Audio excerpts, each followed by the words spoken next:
First మారి గారు, మారి డైరెక్టర్ గారు నమస్కారం. సంక్రాంతికి వస్తున్న సినిమాల డైరెక్టర్లు అందరూ చాలా హ్యాపీగా వాళ్ళు రీల్స్ చేయడము ప్రమోషన్స్లో బాగా యాక్టివ్గా అనిపించారు. మీరేంటి సైలెంట్గా ఉండిపోయారు? అంటే నేను కూడా చెప్తున్నాను, నేను సైలెంట్ లేదు, హ్యాపీగానే ఉన్నా. చాలా అన్ని ప్రమోషన్స్ కూడా పార్టిసిపేట్ చేశాను. సినిమా కూడా చెప్తున్నా, మారీ హ్యాపీ ఫేసే అది. నేను న్యాచురల్ అదే అండి, మనోడు హ్యాపీ ఫేస్ అది. ఇట్లా నాగవంశీ గారు కూడా కొద్దిగా సైలెంట్గా ఉండిపోయారు ఎందుకో. రేపు రిలీజు నాకు ఇంకా ఫైనాన్షియల్ క్లియరెన్స్లు ఉంటాయి కదా, నేను ఇక్కడ వచ్చి నుంచున్నా. నేను ఇంకా సైలెంట్గా ఉండగా ఎలా ఉండమంటారు చెప్పండి? ఏదో రెండు జోక్లు మీరుంటే ఫైర్ కదా సార్, స్టేజ్ మీద కానీ ఎక్కడైనా. నాగవంశీ గారు ఉంటే అదొక ఎనర్జీ ఉంటుంది, కానీ ఆ ఎనర్జీ ఇక్కడ స్టేజ్ మీద అంటే మీరు సైలెంట్గా ఉండేటకే కొద్దిగా ఎందుకు అనేసి. ఇంకా మీరు అడగడం స్టార్ట్ చేయలేదు కదా, అందుకని సైలెంట్గా డాన్స్ ఎక్స్పెక్ట్ చేస్తున్నట్టున్నాడు. అదే అదే అదే చేద్దాం. మీరు వచ్చి రెండు స్టెప్లు వేయండి మా సినిమాలో, మంచిగా పాటలోనే మీరు వంశీ గారు ఇద్దరితో అయిపోయింది. సంక్రాంతి కాంపిటీషన్లో దిగడానికి కారణం ఏంటి సార్? అంటే ఇటు 2 సినిమాలు ఆల్రెడీ రిలీజ్ అయ్యి 3 అయిపోయినాయి, ఇంకా నెక్స్ట్ ఇంకొక సినిమా ఉంది, మీరున్నారు. ఇంత కాంపిటీషన్లోకి రావడం అంటే ఎంత కాన్ఫిడెంట్ ఉంది మీకు ఏంటి అనేది? మీకు ప్లాన్ చేసినప్పుడు ఇన్ని సినిమాలు లేవు యాక్చువల్లీ. శంకర్ వరప్రసాద్ గారు, చిరంజీవి గారి సినిమా, అనిల్ గారి సినిమా ఉంది ప్లాన్లో.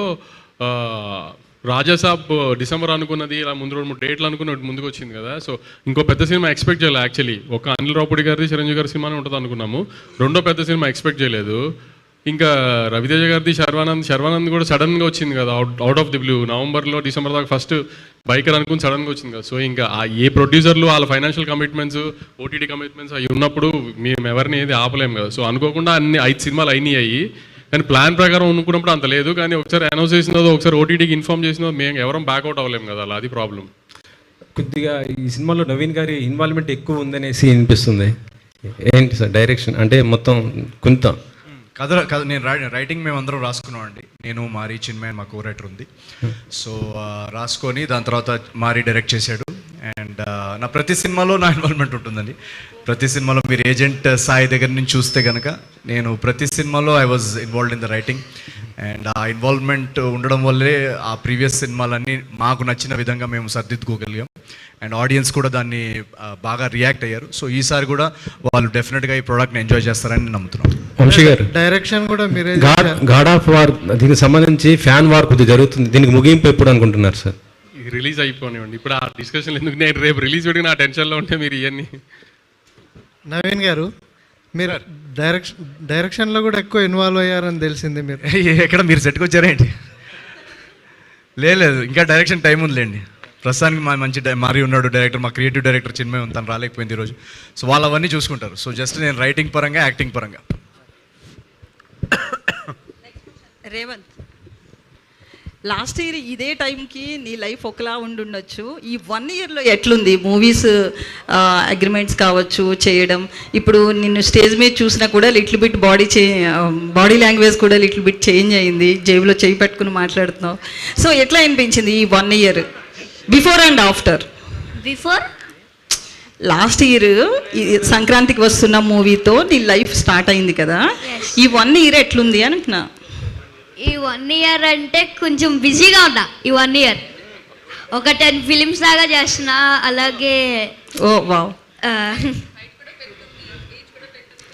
ఎస్, బాడీ చేంజ్ అయింది. అలాగే అన్ని మూవీస్లో ఒకలా కనబడితే ఎలా ఉంటుందా అనేసి, ఎలా ఉంటుంది అందుకనే ఒక్క మూవీలో ఒకలా కనబడదాం అనేసి డైట్ చేశా, అందుకనే సన్నంగా అయ్యా. అవును, చాలా వెయిట్ లాస్ అయ్యి. అయితే మొన్న రిలీజ్ అయింది కదా చిరంజీవి గారి మూవీ, చిరంజీవి గారితో చేయడం ఎట్లా అనిపించింది? ఇండస్ట్రీలో ఎవరైనా చిరంజీవి గారితో చేయాలనుకుంటారు, బట్ ఎవరికి కుదరదుగా. అది నేను 1 ఇయర్లో ఒకే మూవీ తీసా. ఆ 1 ఇయర్లో నేను చిరంజీవి గారితో యాక్ట్ చేశా. అది నాకు చాలా లైఫ్లో హ్యాపీయెస్ట్ మూమెంట్. ఓకే, నవీన్ గారు, బేసికల్లీ చిరంజీవి గారు కావచ్చు, ప్రభాస్, అలాగే రవితేజ ఇలాంటి పెద్ద స్టార్స్ మూవీస్ వస్తున్నప్పుడు మీ మూవీ వస్తుంది, అదే ఆ మూవీస్తో పోటీగా అన్నప్పుడు ఎట్లా ఫీల్ అయ్యారు? ఇందాక అనే చెప్పినట్టు ఆ టైంలో మాకు అనౌన్స్ చేసుకున్నాం. మేము ఎంత ఆల్మోస్ట్ ఫిబ్రవరి ఆ టైంలో తెలిసిన తర్వాత. సో ఆ టైంలో అయితే మాకు ఐడియా లేదు ఇవన్నీ. తర్వాత తెలిసిన తర్వాత ఏంటంటే మాకు బేసికలీ మేము ఈ సబ్జెక్ట్ వచ్చేసి అనే ఇప్పుడు సంక్రాంతికి వేద్దామని అన్నప్పుడు మాకు డిస్కషన్ వచ్చింది ఏంటంటే ఈ సబ్జెక్ట్లో మ్యాటర్ ఏదైతే ఉందో కంటెంట్ మెటీరియల్ ఇది ఒక వెరీ వెరీ ఫెస్టివ్ పండక్కి కొన్ని సినిమాలు ఉంటాయి, ఫర్ ఎగ్జాంపుల్ అది ఓటీటీలో కూడా చూసుకోవచ్చు. ఈ సినిమా కంటెంట్ ఎలాంటిదంటే ఒక ఫుల్ హౌస్ ప్యాక్డ్ థియేటర్లో జనాలతో కూర్చొని అందరూ ఒకటేసారి నవ్వుతుంటే ఒక ఎనర్జీ ఉంటుంది కదా మన ఫ్యామిలీ మెంబర్స్తో. కానీ ఇప్పుడు జాతిరత్నాల్లో మీరు చూసుంటే కనుక ఒక థియేటర్లో అంతా ఒక ఫుల్ షేక్, ఆ కైండ్ ఆఫ్ వైబ్లు, పండగ ఎలిమెంట్స్, ఆ ఫ్యామిలీ ఇమోషన్స్, డ్రామా, ఒక బ్యూటిఫుల్ లవ్ స్టోరీ, ఇన్ని ఇమోషన్స్, ఇన్ని ట్రాక్స్ అన్నీ కుదిరాయి కాబట్టి ఇది పండగకేస్తే మన ఆడియన్స్ చాలా ఎంజాయ్ చేస్తారు దీని అని అనిపించింది అందరికీ. సో ఒకసారి అది అనిపించిన తర్వాత సినిమా చూసుకున్న తర్వాత అరే సినిమా చాలా బాగా వచ్చింది, సో పండగని అనుకున్నాము, ఇంకెందుకు మనం వెళ్ళిపోదాం అని చెప్పేసి మేము ముందుకెళ్ళాం అనమాట. మీరు అన్నట్టు డెఫినెట్గా పెద్ద సినిమాలు ఉన్నాయని తెలుసు. సో మాకేంటంటే ఒక చిన్న బడ్జెట్ సినిమా ఇది.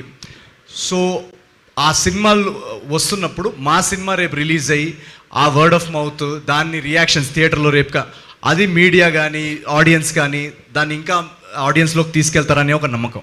ఎప్పుడు నా సినిమాలకు జరిగేది కూడా అదే. సో ఈసారి కూడా మీరందరు సినిమా చూసిన తర్వాత మీకు సినిమా నచ్చితే డెఫినెట్గా మీరు ఆ వర్డ్ ఆఫ్ మౌత్ని ఆడియన్స్ వరకు చేరుస్తారు, నెక్స్ట్ షోకి నెక్స్ట్ సెట్ ఆఫ్ ఆడియన్స్ వస్తారనే నమ్మకం. మీనాక్షి గారు, మీ రోల్ విషయానికి వస్తే మనం ట్రైలర్లో చూసాం కదా, టెంపుల్లో సీను ఎస్పెషల్లీ. సో అది ఎలా అనిపించింది అంటే చాలా సీన్స్ మీవన్నీ కూడా చాలా ఇన్నోసెంట్గా గౌల్గా కనిపిస్తున్నారు కదా, సో మీకు సీన్స్ నరేట్ చేసినప్పుడు ఎట్లా అనిపించింది? ఆ టెంపుల్ సీన్ యాక్చువల్లీ నా రియల్ లైఫ్లో కూడా జరిగింది అండి. నాకు అసలు ఐడియా లేదు ఏంటి అది ఎలా చేయాలి అని. సో కొన్నిసార్లు అది పండిత్ విల్సే ఒక శుద్ధ సంస్కృత్లో చెప్తున్నారు ఉంటారు కదా, సో నాకు కూడా కొంచెం టైం పడే అలా. ఇక్కడ మేము రియల్ లైఫ్లో కూడా రిలేట్ చేస్తూనే ఉంటారు. అది పెళ్ళి ప్రీ వెడ్డింగ్ సీన్స్ నరేషన్ చేసినప్పుడు అది చాలా ఫనీ. మీ రియల్ లైఫ్లో మీకు గుర్తు వస్తుంది మీరు ఈ చూస్తే. సో డెఫినెట్గా చాలా ఫన్ సీన్స్ ఉన్నాయండి. అండ్ మన లైఫ్లో జరుపుతూనే ఉంటారు. కొంచెం మీడియం బడ్జెట్ ఎఫెక్షన్. సో డెఫినెట్గా మా మావగారు మన నాగవంశీ గారు డెఫినెట్గా మాకు బాగానే ఎఫెక్షన్, మంచి మీడియం బడ్జెట్ ఎఫెక్షన్ చూపించారు. ఎక్కడ కూడా మాకు ఎఫెక్షన్ తగ్గనివ్వలేదు. సినిమాకి కావాల్సింది ఏది అడిగినా కూడా ఆయన సపోర్ట్ చేశారు. సాధారణంగా ఈ ట్రైలర్ కట్లోని when Rao Ramesh is there in the film, so ట్రైలర్లోనే ఆయనతో ఏదో ఒక డైలాగ్తోనో దానితో ఆకట్టుకోవడానికి చూస్తారు. ఇందులో మీ ట్రైలర్ కట్లో మొత్తం ఎక్కడ ఆయనతో చిన్న సౌండ్ కూడా రాకుండా చూపించారు. What sort of character he is playing? చాలా హిలేరియస్ క్యారెక్టర్ అండి. ఈ సినిమాలో ఏంటంటే ప్రతి క్యారెక్టర్, బుల్రాజ్ క్యారెక్టర్ కానివ్వండి, మన రేవంత్ క్యారెక్టర్ కానివ్వండి, తన చారులత క్యారెక్టర్ కానివ్వండి, ప్రతి క్యారెక్టర్కి ఒక పర్పస్ ఉంది. ప్రతి క్యారెక్టరు ఒక హిలేరియస్ సీన్ క్రియేట్ చేసి వెళ్తారు. సో రావు రమేష్ గారు కూడా ఆయన అందరికీ తెలుసు, ఎక్సలెంట్ పర్ఫార్మర్, అండ్ ఆయన కామెడీ టైమింగ్ కూడా చాలా బాగుంటుంది. సో మేము ఆ రోల్కి ఆయనే పర్ఫెక్ట్ అని అప్రోచ్ అయ్యాము. ఆయన ఒకసారి విన్న తర్వాత చాలా చాలా నవ్వారు అనమాట నరేషన్లో. నవ్వి సెట్కి ఎప్పుడైతే వచ్చారో నాకు ఇప్పటికీ గుర్తు, ఫస్ట్ 2 days ఆయన షూటింగ్ అయిన తర్వాత సడన్గా రాత్రి 12-12:30కి ఒకసారి వాయిస్ క్లిప్ పెట్టారు. ఏంటి అర్జెంట్ కాల్ చేయమని వాయిస్ క్లిప్ పెట్టారు. ఏంటి ఫోన్ చేయమంటున్నారని చెప్పేసి వెంటనే ఫోన్ చేశా. ఏమైందండి అని అంటే, నిన్న మనం 2 రోజులు తీసిన సీన్స్ నవ్వుతానే ఉన్నానండి తలుచుకొని, అదేమన్నా మళ్ళీ చూడొచ్చా రేపు ఒకసారి సెట్ మీద, అదే కట్ చేసి తీసుకొస్తారా అంటే, నేను మళ్ళీ కట్ చేసి వెళ్ళి తీసుకొస్తే చూసుకొని మళ్ళీ వాళ్ళ అసిస్టెంట్కి చెప్పారంట. మొన్న పక్కన ఏదో షూటింగ్కి వెళ్తే అక్కడ కూడా చెప్తున్నారు ఈ సీన్స్ గురించి. సో అంతా ఈ సినిమాలో పనిచేసిన ప్రతి ఆర్టిస్ట్ వాళ్ళ సీన్స్ని కానీ సినిమాలో సీన్స్ని కానీ అంత ఎంజాయ్ చేశారు. So very very positive energies, very very good vibrant ఎనర్జీస్తో సినిమా షూటింగ్ జరిగిపోయింది. సో డెఫినెట్గా మీరు రావు రమేష్ గారి సీన్స్ తప్పకుండా ఎంజాయ్ చేస్తారని మేము నమ్ముతున్నాం. ఫన్నే కాకుండా ఇంకా అదర్ ఎలిమెంట్స్ ఏమున్నాయి? ఆల్రెడీ ఫస్ట్ కాపీ కూడా చూసేసి ఉంటారు కదా. What is your satisfaction? Mike మీరు పెట్టి సౌండ్ ఇంపార్టెంట్ చెప్పండి. ఫన్నే కాకుండా అదర్ ఎలిమెంట్స్ ఏమున్నాయి? ఆల్రెడీ ఫస్ట్ కాపీ చూసి ఉంటారు కదా. Right. So what is your satisfaction level? Actually ఏంటంటే జాతిరత్నాలకి దీనికి ఒక తేడా ఉంది. జాతిరత్నాలు మీరు చూస్తే కనుక అవుట్ అండ్ అవుట్ ఇంకా మ్యాడ్ క్యాప్ ఎంటర్టైనర్. ఇదేంటంటే ఒక వెరీ వెరీ స్ట్రాంగ్ ప్లాట్ తోటి కామెడీ జనరేట్ అవుతూ, ఓన్లీ కామెడీ కాకుండా ఒక ఇమోషనల్ డ్రామా సెక్షన్ కూడా ఉంది సెకండ్ హాఫ్లో. So very beautiful human emotions మీద వెళ్తున్న డ్రామా కానీ ఆ ఎలిమెంట్స్ కూడా ఉన్నాయి. మీరు జనరల్గా ఇప్పుడు నా ఫేవరెట్ సినిమాలు నువ్వు నాకు నచ్చావు, లేదా మల్లీశ్వరి, ఇవన్నీ నాకు ఈ జానర్ సినిమాలు అంటే నాకు చాలా ఇష్టం. సో ఇది ఆ kind of genre cinema. But at the same time మనం కొన్ని సినిమాలు ఉంటాయి కదా, చూస్తూ ఉంటే ఆ ప్లెజెంట్నెస్ ఉంటుంది. ఆ ప్లెజెంట్నెస్లోనే లైట్గా టచ్ చేసే ఒక సీక్వెన్సెస్ కానీ ఆ డ్రామా పార్ట్ వస్తుంది. సో డెఫినెట్లీ ఆ ఎలిమెంట్స్ కూడా ఈ సినిమాలో చాలా బాగా కుదిరాయి. So that's what. Vamsi garu, trailer songs బాగున్నాయి, కంగ్రాట్స్. మీడియం రేంజ్ సినిమా అన్నారు ఇప్పుడే మన నవీన్ గారు. బట్ ఈ సినిమాకి medium range budget cinema, but ఈ సినిమాకి టికెట్ రేట్ హైక్ చేయాల్సిన అవసరం ఏంటి?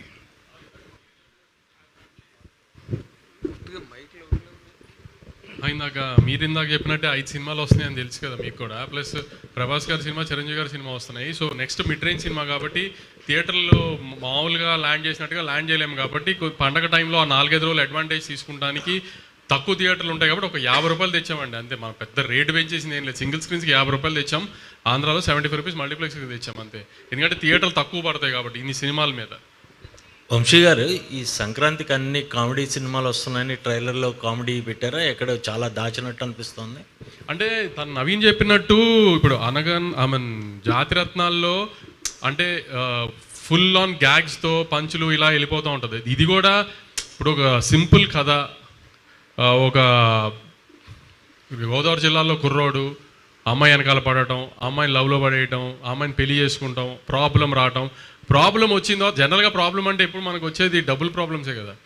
సో ప్రాబ్లం రావటం, ఆ ప్రాబ్లం నుంచి బయటికి ఎలా పడాలి అనుకున్న టైంలో ఇప్పుడు దాకా కొంచెం రివీల్ చేయింది ఏంటంటే ఫస్ట్ హాఫ్ అంతా ఇట్లానే గోదావరి జిల్లాలో ఈ టోన్లోనే వెళ్తుంది. సోకర్ చిన్న ఆయన ఇలాంటి ఈ టోన్లోనే వెళ్తుంది.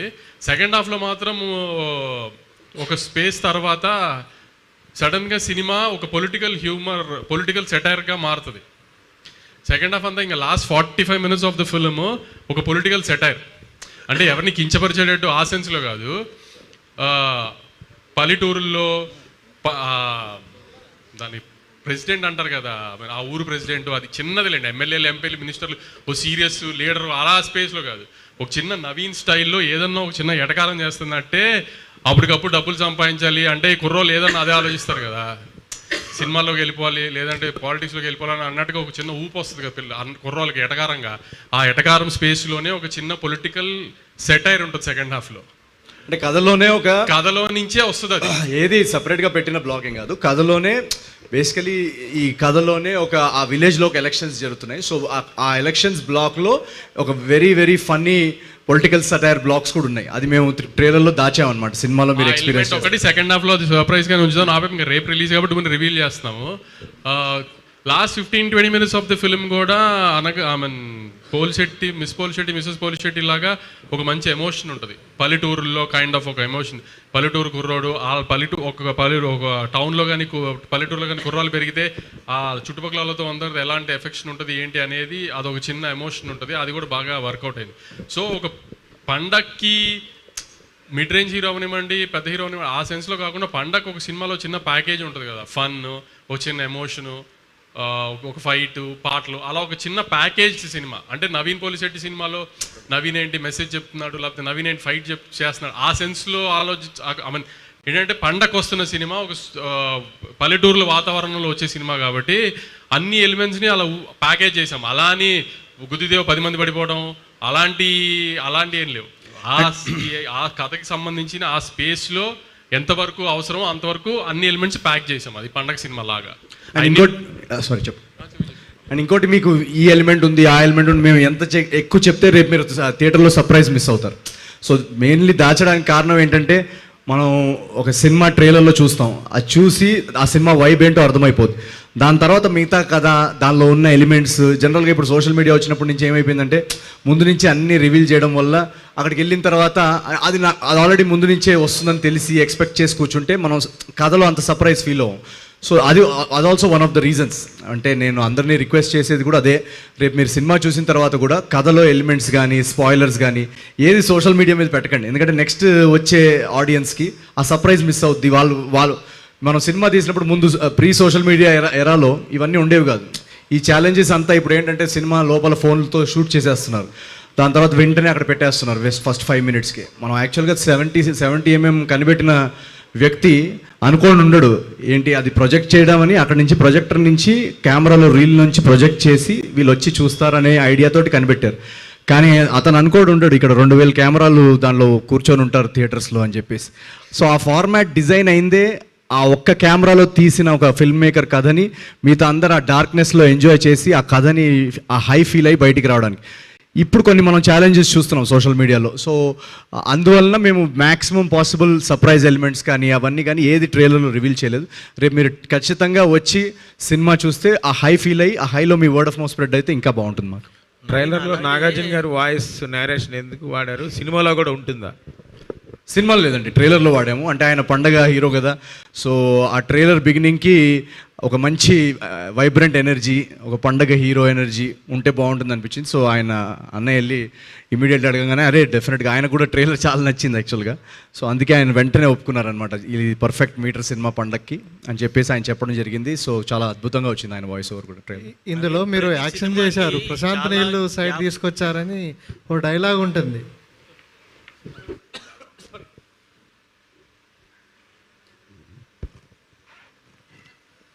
సార్ చెప్పండి. ప్రశాంత్ నీళ్ళు వైపు తీసుకొచ్చారు నన్ను అని ఒక డైలాగ్. అంటే యాక్షన్ హీరోగా టర్న్ తీసుకునే ప్రయత్నం అనుకో. డైలాగ్ ఎలా అనిపించింది మీకు? బాగుంది, థ్యాంక్ యూ.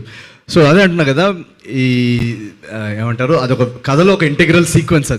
అది ఎందుకు వచ్చింది అనేది రేపు మీరు థియేటర్లో చూడండి. దీనిలో యాక్షన్ బ్లాక్ కానీ ఏది కూడా కథకి అన్రిలేటెడ్గా ఏది రావు, అన్నీ ఆర్గానిక్గా సిచ్యువేషన్స్ నుంచి పుట్టిన బ్లాక్స్, సిచ్యువేషన్స్ నుంచి వచ్చే సీక్వెన్సెస్.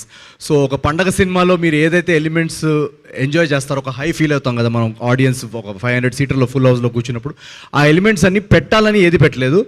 కథలోనే ఆర్గానిక్గా రైటింగ్ లెవెల్లోనే మాకు రాసుకునేటప్పుడు అరే ఇక్కడ ఒక సీన్ ఇది పడుతుంది, ఇక్కడ ఒకటి పడుతుంది, ఎక్కడైతే ఇది ఆర్గానిక్గా లేదు లేదా ఇది న్యాచురల్గా రావట్లేదు అనిపిస్తే అసలు అది రైటింగ్ లెవెల్లోనే డిలీట్ చేసాం. సో ప్రతిదీ ఒక ఫ్లోలో ఒక సిచ్యువేషనల్ కామెడీ, ఆ సిచ్యువేషనల్ కామెడీ నుంచి వచ్చే ఒక డ్రామా అలా ఫ్లో అవుతూ ఉంటుంది. సో రేపు యాక్షన్ బ్లాక్ కానీ అది కానీ మీరు చూసిన తర్వాత మీరే చెప్పండి మీకు ఎలా అనిపించింది. నవీన్, ప్రతి సినిమాకి చాలా గ్యాప్ తీసుకుంటున్నారు. ఇటు సార్ చెప్పండి సార్. చాలా గ్యాప్ తీసుకుంటున్నారు అంటే స్క్రిప్టింగ్కి టైం పడుతుందా మీకు, లేదంటే మీ టీం సెట్ అవ్వడానికి టైం పడుతుందా? లేదు ఈసారి ఇది కూడా ఆర్గానికేనా? లేదు అన్ని ఆర్గానికే, మనది ఏది ఇన్ఆర్గానిక్ లేదు. ఇది ఏంటంటే బేసికలీ ఈసారి ఒక ఏమంటారు, నేను చాలాసార్లు ఇంటర్వ్యూలో కూడా చెప్పాను, మళ్ళీ రిపీట్ పాయింట్ లాగా అవ్వచ్చు, మీరు అడిగారు కాబట్టి చెప్తున్నాను. ఎప్పుడైతే మనకి 3 కంటిన్యూస్ హిట్స్ పడతాయో మనకు ఒక కాన్ఫిడెన్స్ కానీ ఎనర్జీ చాలా హైలో ఉంటుంది. వెంటనే ఒక 6 నెలల్లో ఇంకొక అర్జెంటుగా సినిమా దింపేయాలనే మైండ్ సెట్లో ఉంటారు ఎవరన్నా. సో నేను కూడా ఎప్పుడైతే మిస్ షెట్టి హిట్ అయిందో వెంటనే ఇంకొక బ్యూటిఫుల్ సినిమా దింపేయాలన్న మైండ్ సెట్లో ఉన్నా. బట్ అన్ఫార్చునేట్లీ దాని తర్వాత ఒక మేజర్ యాక్సిడెంట్ జరగడం వల్ల నాకు ఎప్పుడైతే యాక్సిడెంట్ జరిగిందో ఒక 8-9 months అసలు మీరు అవుట్ ఆఫ్ యాక్షన్ అని చెప్పేశారు డాక్టర్స్. సో అదొక సెట్ బ్యాక్ జరిగింది. అందువల్ల మీరు చూస్తుంటే కనుక ఈ గ్యాప్ చాలా 1 year పోవడం వల్ల సెట్కి వెళ్ళలేకపోయాను. ఆ గ్యాప్ అందుకే అది ఎక్కువగా కనిపిస్తుంది. ఆ డౌన్ టైంలో ఈ సినిమా కథ కానీ స్క్రీన్ ప్లే కానీ బౌండ్ స్క్రిప్ట్ కానీ రాయడం జరిగింది. అండ్ రాసుకున్న తర్వాత మేము యాక్చువల్గా షూట్ జనాలు ఆడియన్స్లో ఇది కమ్యూనికేషన్ వెళ్ళిందో లేదో మాకు తెలియదు, కానీ మేము షూట్ యాక్చువల్లీ మొన్న ఫిబ్రవరిలో స్టార్ట్ చేసాం ఈ సినిమాది. దాని ముందంతా నా రికవరీకి రైటింగ్కి ఆ ఇయర్ మేము వాడుకోలేకపోయాం షూటింగ్కి. So actual number of shoot days ఈ సినిమా చాలా తక్కువ. వెంటనే ఫిబ్రవరిలో స్టార్ట్ చేసాము, టక్మని ఫినిష్ చేసేసాము. సో ఈ గ్యాప్ విషయానికి వస్తే అలా ఏం లేదు. అంటే అది జాతిరత్నాల టైంలో ఏమైందంటే 1 year సినిమా రెడీ అయిన తర్వాత 1 year లాక్డౌన్లో సినిమా అలా ఎడిట్ టేబుల్ మీద పడుంది, ఒక పాండమిక్ వచ్చింది. సో ఇప్పుడు ఆ పాండమిక్ అనేది మనం ప్లాన్ చేయలేదు కదా. సో అలా కొన్నిసార్లు అలా మనకు అవుట్ ఆఫ్ కంట్రోల్ ఉన్న రీజన్స్ అవ్వచ్చు. రైటింగ్ విషయానికి వస్తే జనరల్గా ఏమవుతుందంటే ఇప్పుడు ఆడియన్స్కి థియేటర్స్, నేను అనేది ఓటీటీ ఓకే, థియేట్రికల్ కంటెంట్ ఎవరైతే కోరుకుంటున్నారో వాళ్ళు ఎక్సలెంట్ కంటెంట్ ఇస్తే కానీ థియేటర్స్కి రారు ఆడియన్స్. సో ఎక్సలెంట్ కంటెంట్ వాళ్ళని ఏదో ఒక హుక్ చేయగలిగే ఎలిమెంట్ ఉండాలి కథలో. అది ఉండాలంటే మనకి మంచి రైటింగ్ ఉండాలి ఫస్ట్ థింగ్. ఆ మంచి రైటింగ్ సబ్జెక్ట్స్ పట్టడం, మార్కెట్లో ఉన్న మంచి స్క్రిప్ట్స్లోంచి మంచి రైటింగ్ సబ్జెక్ట్స్ పట్టడం అనేది అంత ఈజీ కాదు. ఎందుకంటే మనకు ఆల్మోస్ట్ ఒక 15 to 17 హీరోస్ ఉన్నారు, ఒక 10 బిగ్ ప్రొడక్షన్ హౌసెస్ ఉన్నాయి. ప్రతి ప్రొడక్షన్ హౌస్కి ఒక 4-5 హీరో డేట్స్ ఉంటాయి. ఒక డైరెక్టర్ వచ్చి ఒక కథ చెప్తే వాళ్ళ దగ్గర ఉన్న డేట్స్ ఎవరైతే ఉన్నాయో వాళ్ళ దగ్గరికి వెళ్ళొచ్చు. లేదా ఫర్ ఎగ్జాంపుల్ ఇంకేదన్నా ఏజెన్సీస్ ఉంటాయి, ఫర్ ఎగ్జాంపుల్ టాలెంట్ ఏజెన్సీస్ రాస్టర్లో ఒక 4 యాక్టర్స్ ఉన్నారనుకోండి, ఆ యాక్టర్స్కి ఈ ప్రాజెక్ట్ అటాచ్ చేద్దాం. సో డిఫరెంట్ ఫ్యాక్టర్స్ వల్ల ఆ బెస్ట్ స్క్రిప్ట్ ఏదైతే మార్కెట్లో ఉందో అది మన వరకు వస్తుందో లేదో మనకు తెలియదు. దానిలో కొన్ని ఎక్స్ ఫ్యాక్టర్స్ కూడా ఉంటాయి. నేనేంటంటే నరేషన్ విన్నప్పుడు ఒక కథ ఎక్సైటింగ్గా అనిపిస్తుందా, రైటింగ్ లెవెల్లో దీన్ని బౌండ్ స్క్రిప్ట్ లెవెల్లో ఎలా అనిపిస్తుంది, అని అన్న తర్వాతే నేను జనరల్గా సెట్కి వెళ్తాను. ఎందుకంటే జనరల్గా మనం సెట్కి వెళ్ళిన తర్వాత ఇది బాగాలేదు అది బాగాలేదు అని మళ్ళీ రీషూట్స్ పెట్టుకొని ఆ స్ట్రెస్ నాకు ఆ స్టైల్ నాకు వర్కౌట్ అవ్వదు. సో నా ఎఫర్ట్ అదే basically to pick story telling which I feel that audience will enjoy in theatres. So అలా అని నెక్స్ట్ ఇయర్ ఈ ఏమంటారు కొంచెం దిష్టి తగిలిందని అంటుంది మా మదర్. సో ఈ దిష్టి తగలడం వల్ల ఏదైతే యాక్సిడెంట్ వల్ల కొంచెం టైం పోయిందో నెక్స్ట్ ఇయర్ అది ఉండదు కాబట్టి డెఫినెట్గా పర్ ఇయర్ అట్లీస్ట్ 2 వెరీ గుడ్ ఫిల్మ్స్ దింపాలనే నా గోల్, నా ఎయిమ్. మీ అందరూ కలిసి ఈ స్క్రిప్ట్ వర్క్ చేశారన్నారు, ఇక్కడే సైడ్ బై సైడ్ ఇక్కడ. సార్ చెప్పండి సార్. మీ అందరూ కలిసి ఈ స్క్రిప్ట్ని డెవలప్ చేశారన్నారు, సినిమా పరంగా ఓకే. బట్ వాట్ అబౌట్ మీరు ప్రమోషనల్ వీడియోస్ కొన్ని చేశారు, ఆ ఆలోచన ఎవరిది? మీనాక్షి గారు కానీ అనౌన్స్మెంట్ కానీ ఏదన్నా సాంగ్ అనౌన్స్మెంట్ కానీ కంటెంట్ ఏదొచ్చినా ఒక వీడియో వచ్చేది. సో ఆ ఆలోచన ఎవరిది? ఎవరిది అనిపిస్తుంది మీకు? మీరు చెప్పండి. మీరు గెస్ట్ తీసుకోండి. గెస్ట్ చేయమంటున్నారు, చేయండి ఒకసారి. మీనాక్షి గారు మీరు చేశారా? అది first promo video idea actually నా లైఫ్తో దే టుక్. అలాగే నేను చెప్పాను కదా ఇందాక, అది నా రియల్ లైఫ్ సీన్స్ ఎగ్జాక్ట్లీ సినిమాలో ఉంది. అలాగే మన ప్రోమో వీడియో కూడా నేను ప్రతి 1-2 వీక్స్ తర్వాత డైరెక్టర్తో ఒక 1 డే ఆఫ్, నాకు ఒక జ్యువెలరీ షాప్ ఓపెనింగ్ ఉంది అని, సారీ షాప్ ఓపెనింగ్ ఉంది అని. సో లైక్ అదే ప్రతిసారి మన డేట్స్తో యూర్ టేకింగ్ డే ఆఫ్స్ అని. సో అలా దే గాట్ దట్ ఐడియా, ఒక ఐడియా గుర్తొచ్చింది అండ్ ఒక ప్రోమో వీడియో షూట్ చేశాను. సో అలా మీరు యాక్చువల్గా అయితే అది తను చెప్పింది నిజమే. జనరల్గా ఏంటంటే నాకు ఈ ప్రమో వీడియోస్ చేయడం రాయడం అనేది నాకు చాలా ఇష్టం. అది ఎందుకు స్టార్ట్ అయిందంటే ఏజెంట్ టైంలో మాకు మార్కెటింగ్ బడ్జెట్స్ ఉండేవి కాదు, గురుగారికి తెలుసు. సో ఆ టైంలో ఈవెంట్స్కి చేయాలన్నా, ఛానల్స్కి ఏదైనా టీవీ షోస్కి వెళ్దామన్నా కూడా ఎవరు పిలిచేవాళ్ళు కాదు. పోనీ ఒక 5 minutes సెగ్మెంట్ ఇవ్వండి అని అడిగినా ఎవరన్నా ఫేమస్ ఉంటే పిలుద్దామని. ఇంకెలా ఆడియన్స్ని చేరుకోవడం ఎలా అనే ఒక నెసెసిటీ నుంచి ఈ ప్రమోషనల్ వీడియోస్ అనే ఐడియాస్ పుట్టాయి. సో మీరు ఏజెంట్ టైంలో వెళ్ళి చూస్తే కనుక 3-4 వీడియోస్ బాగా వైరల్ అయ్యాయి ఆ టైంలో. ఇన్ఫ్యాక్ట్ ఆ సినిమాకి అటెన్షన్ రావడానికి కారణం అయ్యాయి. సో అప్పుడు నాకు అర్థమైంది ఏంటంటే ఓకే, మనం ఒక మీడియా ఛానల్ పిలుస్తున్నారా లేదా అని వెయిట్ చేయాల్సిన అవసరం లేదు. మనకి వీలైనంత మన ప్రమో వీడియోస్ మనమే రాసుకుందాం, మనమే దాన్ని ఆడియన్స్ని ఎక్సైట్ చేసేలా చేద్దాం. ఇంకా జాతిరత్నాలు మీకు తెలిసిందే, దాని తర్వాత నుంచి అది క్యాచ్ ఆన్ అయిపోయింది. సో ఇప్పుడు ఏంటంటే ప్రతిసారి ప్రమోషన్స్ వచ్చినప్పుడు నాకు మెసేజ్ వస్తుంటాయి సోషల్ మీడియాలో, సినిమా కంటే ప్రమోషన్స్ ఏం చేస్తామని చూస్తున్నా అన్నా అని చెప్పి. సో ఆ ప్రెషర్ బాగా పెరిగిపోతుంది. సో ప్రతిసారి కొత్త ఐడియా తీసుకురావడం చాలా కష్టం. మీరు అప్పుడు ఆ జ్యువెలరీ యాడ్ చూశారు, అదేం అలా టక్మని క్రాక్ అవ్వలేదు. తను అన్నట్టు 2-3 సార్లు ఎప్పుడు ఏదైనా షూట్ చేద్దామన్నా కూడా తొందరగా వెళ్ళిపోతూ ఉంటుంది. ఏంటి ఎక్కడికి వెళ్తుంది అని అంటే జ్యువెలరీ స్టోర్ ఓపెనింగ్ అని చెప్పేవాళ్ళు వాళ్ళ మేనేజర్. సో నాకు అక్కడ స్ట్రైక్ అయిందనమాట, ఈ జ్యువెలరీ స్టోర్ మీదే మన ప్రమో ఓపెన్ చేస్తే ఎలా ఉంటుంది. సో అప్పుడప్పుడు అలా సెట్ మీద టక్మని ఐడియాస్ వచ్చేస్తాయి. అంటే ఈ ట్రెండ్ నవీన్ పోల్శెట్టి మొదలెట్టారు చెప్పాలంటే, అంతే కదా తెలుగులో? నేను ఎప్పుడు చెప్పానండి అది? ఈ ట్రెండ్ ఎప్పటి నుంచో ఉంది, అలా ఏం లేదు. మన హిందీ సినిమాల్లో కానీ తెలుగులో కానీ అలా మనం ఏది మొదలెట్టామో అలాంటిది ఏమి ఉండదు. మనం ఏది మనకి వర్కౌట్ అయింది ఏది చేసుకున్నాం అనేది అంతే.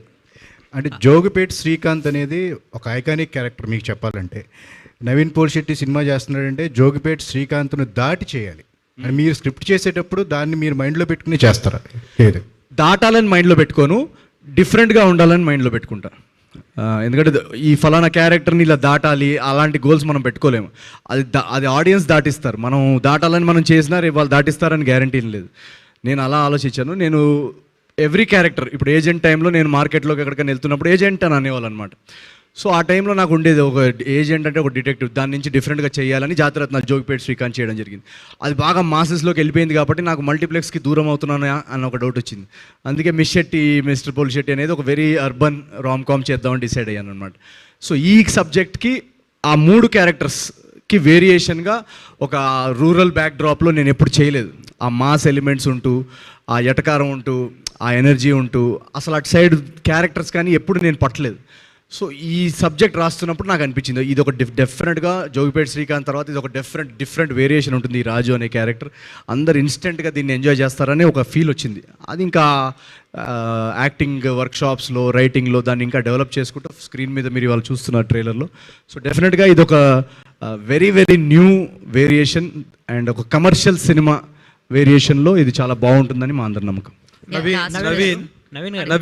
నవీన్ ఇక్కడ నాగేంద్ర కుమార్ గారు సార్ చాలా కష్టపడి చాలా వర్కౌట్లు చేసి చాలా హార్డ్ వర్క్తో ప్రోడక్ట్ని బయటకు తీసుకొస్తున్నారు రేపు. సో మీ హార్డ్ వర్క్ అంతా బాగా సక్సెస్ అవ్వాలని ఆల్రెడీ చిరంజీవి గారు ఆయన ఫంక్షన్లో చెప్పారు, ఈ సినిమా అన్ని సినిమాలు ఆడాలి, అదే రియల్ సంక్రాంతి అని చెప్పి ఆయన ఆల్రెడీ చెప్పడం జరిగింది. So his blessings should really work out for you. అయితే ఇప్పుడు ఈ సినిమాకి సంబంధించినంత వరకు నీ ఇన్వాల్వ్మెంట్ స్టోరీ మేకింగ్లో right from the day one అన్ని సినిమాల్లోని నీ తాలూకు ఇన్వాల్వ్మెంట్ మోర్ సైడ్ ఉన్నది అన్నది అందరికీ తెలిసిన విషయమే. సో టీమ్ ఒకటి తయారయ్యారు, అందులో director is also an element, A component. కానీ మీరు అందరూ సినిమాని ఇలా చేసేసుకోవాలని కథ రెడీ చేసుకున్న తర్వాత what is the director has could really play specially or exclusively తనదని సెపరేట్ మార్క్ కానీ సెపరేట్ ఆలోచన కానీ ఏముంటుంది అందులో? అంటే తన రైటింగ్లో కూడా ఇన్వాల్వ్ ఉన్నాడు కదండి. That's what I'm saying. మీ అందరూ కూడా ఉన్నారు కదా మరి నేను మారి మా కో రైటర్ చిన్మయ్ మేము ముగ్గురం కలిసి డెవలప్ చేసుకున్నాం. సో తన రైటింగ్లో తనకి ఆల్రెడీ క్యారెక్టర్ తనకే పట్టుంది ఇలా ఉండాలని. అండ్ దెన్ పర్ఫార్మెన్స్ ఇప్పుడు నేను రైటింగ్లో ఇన్వాల్వ్ ఉన్నా కూడా రేపు మానిటర్ మీద నేను యాక్ట్ చేసేటప్పుడు నేను జస్ట్ ఆ క్యారెక్టర్ ప్లే చేయాలి. సో నా పర్ఫార్మెన్స్ కరెక్ట్గా వస్తుందా లేదా, ఆ పర్ఫార్మెన్స్ ఎక్స్ట్రాక్ట్ చేయడం అది వాళ్ళ బాధ్యత కదా. సో ఆ సెన్స్లో డైరెక్షన్ అనేది ఒక ఎక్స్ట్రా స్కిల్ సెట్ అది.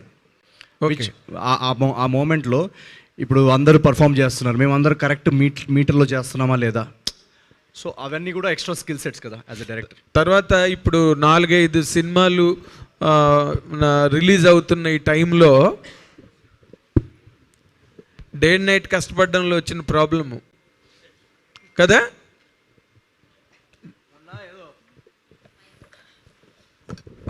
అప్పుడు ఏదో డస్ట్లో ఏదో షూట్ చేసి అప్పటి నుంచి 1 month నుంచి కాఫ్ పోవట్లేదు. చెప్పండి.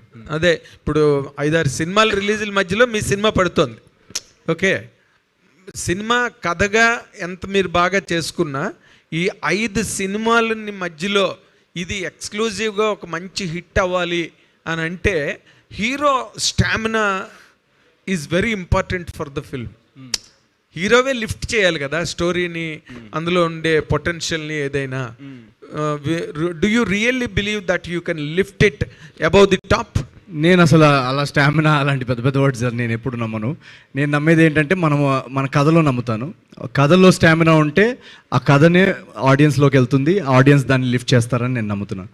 సో మనం తీసే ప్రోడక్ట్ వాళ్ళకి కనెక్ట్ అవ్వాలి, మనం చెప్పే కథ, మనం చెప్పే సీన్స్ వాళ్ళని ఎంగేజ్ చేయగలగాలి. వాళ్ళని బోర్ కొట్టకుండా మనం కూర్చోబెడితే డెఫినెట్గా వాళ్ళు బయటకు వచ్చి ఆ వర్డ్ ఆఫ్ మౌత్ నెక్స్ట్ షోకి పంపిస్తారనే నమ్మకం. అంటే అలా నవీన్ పోల్సెట్కి ఒక ఇమేజ్ ఉన్నది, ఒక ఐడెంటిటీ ఉన్నది, నవీన్ పోల్సెట్ని లవ్ చేసే ఆడియన్స్ కూడా ఉన్నారు. అలాంటప్పుడు అలా చెప్పలేరు కదా మీరు. నేను నాకు లవ్ చేసే ఆడియన్స్ కానీ నాకున్న ఇమేజ్ కానీ దానికి నేను చాలా చాలా గ్రేట్ఫుల్. ఇందాక నేను చెప్పినట్టు అమెరికాలో ప్రీమియర్స్ ఓపెన్ చేయగానే వెంటనే టికెట్స్ అన్నీ సేల్ అయిపోతున్నాయి. సో అలాంటి న్యూస్ విన్నప్పుడు నాకు చాలా చాలా గ్రాటిట్యూడ్ ఫీల్ అవుతాను, ఇమోషనల్గా కూడా ఫీల్ అవుతాను. కానీ అలా అని చెప్పి నేను ఏమంటారు, నా ఫోకస్ ఎప్పుడు కథ మీదే. నా ఫోకస్ ఎప్పుడు ఏంటంటే మనం ఏం కథ చెప్తున్నాం, వాళ్ళని ఎలా కూర్చోబెడుతున్నాం. నేను నా స్టామినా ప్రకారం నేను ఈ సీన్ చేస్తాను లేదా వాళ్ళు చూడ్డానికి వస్తారు, అలాంటి థాట్ ప్రాసెస్ నా మైండ్లో ఉండవు. నా మైండ్లో ఉన్నదంతా ఈ కథని ఎంత ఎంటర్టైనింగ్గా, ఎంత ఎంగేజింగ్గా, మనకున్న కేపబిలిటీస్లో ఎంత బెస్ట్గా మనం చెప్పచ్చు. దాని తర్వాత ఇంకా వాళ్ళు ఎంత వరకు హుక్ అవుతారు, వాళ్ళు దాన్ని ఎంత తీసుకెళ్తారు అనేది అది ఇంకా ఆడియన్స్.